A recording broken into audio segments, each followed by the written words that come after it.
The first time, Evan Foster tasted cold beans straight from a can. He was 10 years old, sitting under a highway overpass in Oklahoma, clutching a torn duffel bag and wearing shoes with soles so thin he could feel the gravel bite into his feet. Mother was gone, his father a shadow behind steel bars, and the only sound in the night was the rumble of 18-wheelers passing by like giants with nowhere to stop. Most kids his age were doing homework or playing video games, but Evan was learning how to survive, not in a forest, not in the wilderness, but in the cracks of a society that didn't see him. He didn't cry, he didn't complain, he just swallowed another bite of beans and whispered one word.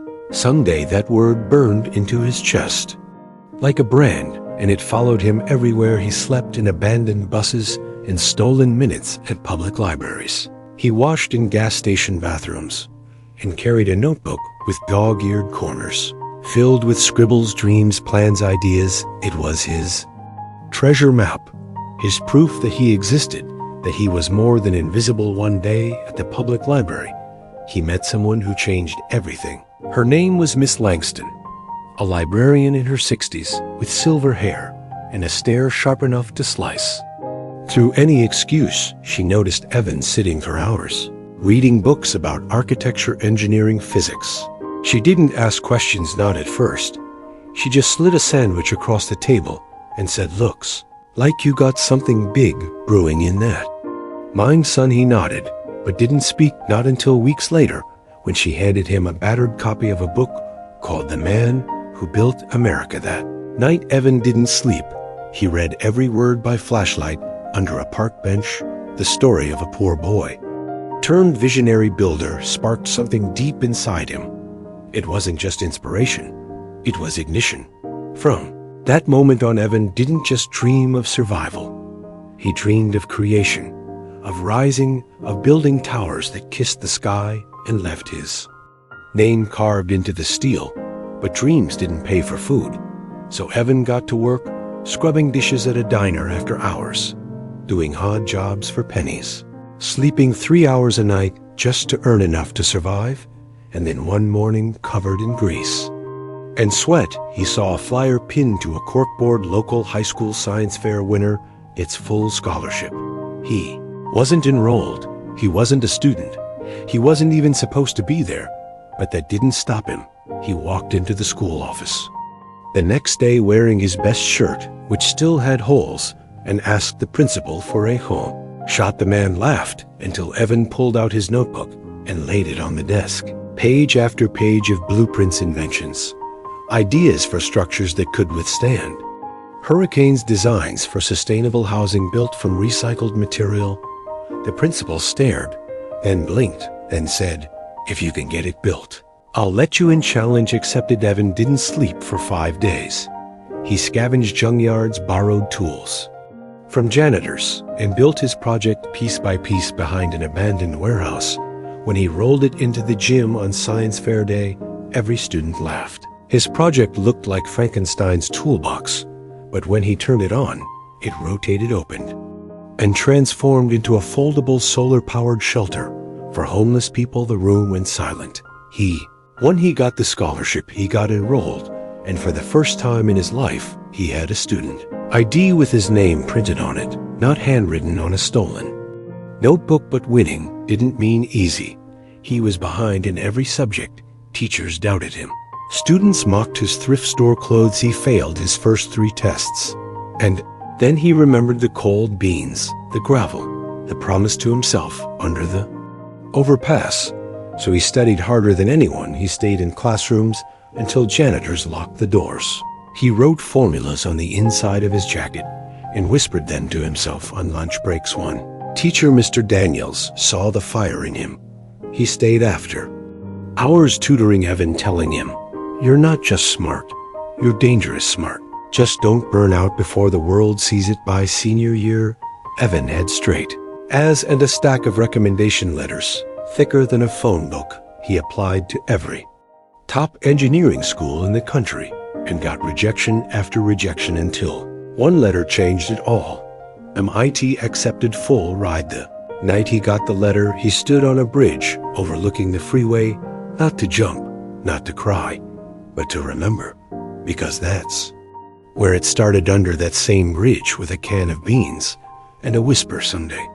Now it was real, but success is never a finish line. It's another starting gun at MIT. Evan was a ghost again, poor kid in a rich world, genius in a hoodie with patched elbows, no pedigree, no legacy, just hunger. He spent nights building machines, days attending lectures, weekends entering competitions. He couldn't afford to lose.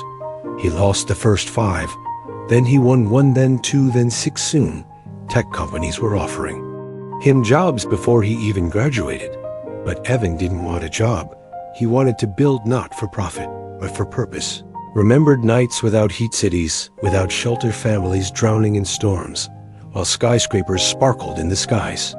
Oh, he said no to the offers and started something crazy, a company with no investors, no office, just an idea, modular architecture for the forgotten shelters that built themselves, structures that expanded with families, recycled materials, low cost, high dignity. At first, no one listened. Then a viral video changed everything. A YouTuber documented one of Evan's prototype shelters in the middle of a flood zone. The video exploded, 20 million views in a week.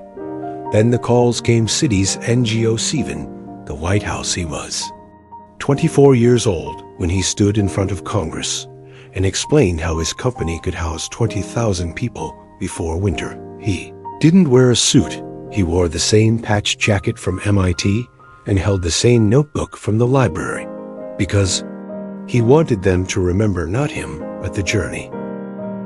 The night after Evan spoke to Congress, he sat alone on the steps of a motel, eating microwave noodles, staring at the stars, and wondering if his mom would have been proud. He hadn't seen her in 15 years, didn't know if she was alive, didn't even know her real birthday. But that night something shifted inside him. It wasn't about survival anymore. It was about legacy. His company, Skyrise Shelter Systems, exploded in growth, not because of profit, but because of people. He hired engineers from refugee camps, builders who had once been homeless, students with no degrees, but minds filled with brilliance.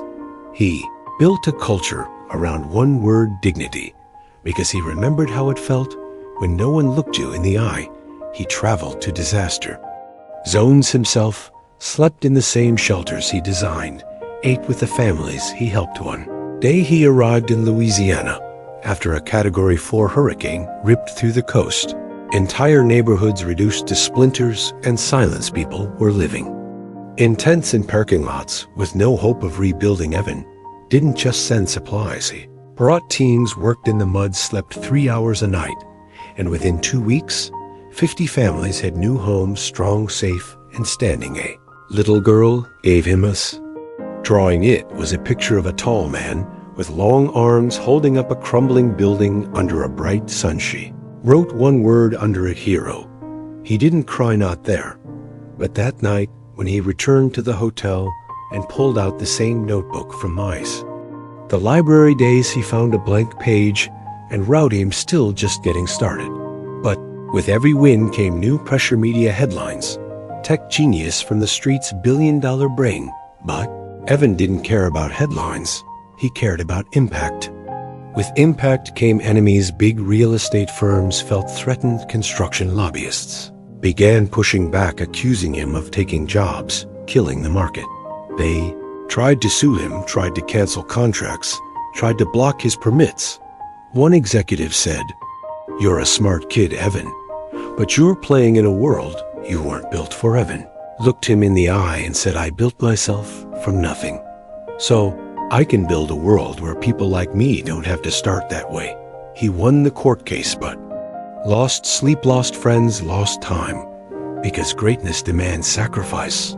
Evan sacrificed everything. He missed birthdays, lost relationships, sometimes forgot to eat, but he never forgot why he started. One day he got a Kala woman claiming to be his mother. At first he froze. He didn't know what to feel, but he said yes to the meeting. They sat across from each other in a quiet diner, hands shaking eyes full of time. She looked tired, older than she should have been, but her eyes were his. She said, "I saw you on TV. I didn't know how to find you before, but I saw the shelters. I knew that had to be my son." He didn't speak for a long time. Then he said, "I don't blame you," and he meant it. They talked for hours. She told him stories about his childhood. He'd forgotten about how he used to build houses out of cereal boxes, how he'd once said, "I'm gonna fix the world." He didn't say much back, just smiled, and when he walked her out, he handed her a key. It was to a small home just outside the city, one of the very shelters he had designed. And as she cried into his shoulder, he whispered, "Everyone deserves a second chance." A year later, Evan was featured on the cover of Time magazine. The headline said, "The Architect of Hope," but he still wore the same jacket. To interviews, still carried the same notebook, still visited Miss Langston every month, who now walked with a cane and always kept a sandwich ready for him. She told him, "You kept your promise." And he said, "I'm just getting started," because by now Skyrise was in 27 countries, building homes in war zones, schools in slums, clinics in forgotten corners of the world. But Evan knew numbers didn't matter as much as names. He remembered every family he helped, every story he heard, every child who handed him a crayon drawing of a home with sunlight pouring through. And then one day, Evan was asked to speak at MIT's graduation. He stood on stage looking out at thousands of students, and he told them, "I didn't get here because I was smart. I got here because I refused to stop. I failed, I struggled, I starved, but I never quit." He looked down at his notebook, held it up, and said, "This book is full of ideas that were once impossible, that were laughed at, that were ignored, but every page became a brick in the foundation of my dream. You don't need a perfect past. You need a relentless future." The audience stood in thunderous applause, but Evan's eyes were somewhere else, on the horizon, on the places still broken, still waiting, because he wasn't done. He never would be. And in his final interview of the year, a reporter asked him, "What's the secret to your success?" And Evan said it wasn't brains or timing or luck, it was hunger. It was pain turned into purpose. It was failure that refused to kill me. It was remembering the taste of cold beans under a bridge and deciding one day I'd taste victory and share it with the world. Because success is not about what you build for yourself. It's about what you build for those who never thought they could rise. And if you're watching this and you feel like nothing I was you, and I made it so, now it's your turn. Go, Bill, go, rise, write your story. And don't you ever stop.